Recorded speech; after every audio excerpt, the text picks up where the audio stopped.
Chilli potato বানানোর জন্য আলুকে প্রথমে খোসা ছাড়িয়ে এরকম মোটা মোটা লম্বা লম্বা করে কেটে নিতে হবে। জল ফুটতে শুরু করলে তার মধ্যে লবণ দিয়ে আলুগুলোকে 2 মিনিট সেদ্ধ করে নিতে হবে। তারপর সেদ্ধ আলু থেকে জলটা ঝরিয়ে নিতে হবে। আলুর মধ্যে দিতে হবে কর্নফ্লাওয়ার, পরিমাণ মতো লবণ আর লঙ্কা গুঁড়ো। এখন আলুগুলোকে টস করে নিতে হবে যাতে আলুর মধ্যে সমস্ত জিনিসগুলো মিশে যায়। কড়াইয়ে সাদা তেল গরম করে তার মধ্যে আলুগুলো ছেড়ে দিতে হবে আর মুচমুচে করে ভেজে নিতে হবে।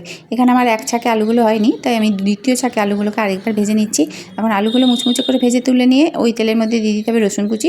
রসুন কুচিটা একটু লাল লাল করে যখন ভাজা হয়ে যাবে তখন এর মধ্যে দিতে হবে লম্বা লম্বা করে কেটে নেওয়া পেঁয়াজ, ক্যাপসিকাম আর চিড়ে নেওয়া কাঁচা লঙ্কা। এখন এটা ভেজে নিতে হবে আর এর মধ্যে ভাজতে ভাজতে দিয়ে দিতে হবে সাদা তিল, লবণ, আর এটা মেশাতে মেশাতে দিতে হবে টমেটো সস, চিলি সস আর সোয়া সস। এখন আলু যে বাটিতে মাখিয়েছিলাম সে বাটি ধোয়া জলটাও দিয়ে দিলাম। খুব ভালোভাবে মিশিয়ে নেওয়ার পর স্বাদের ব্যালেন্সের জন্য সামান্য চিনি দিয়ে দিচ্ছি। চিনিটা গলে গেলে এর মধ্যে দিয়ে দিচ্ছি ভেজে নেওয়া আলু। সব কিছু একসঙ্গে ভালোভাবে মিশিয়ে নিলে চিলি পটেটো তৈরি। দারুণ মুখরোচক টেস্টি এক ডিশ। ধন্যবাদ।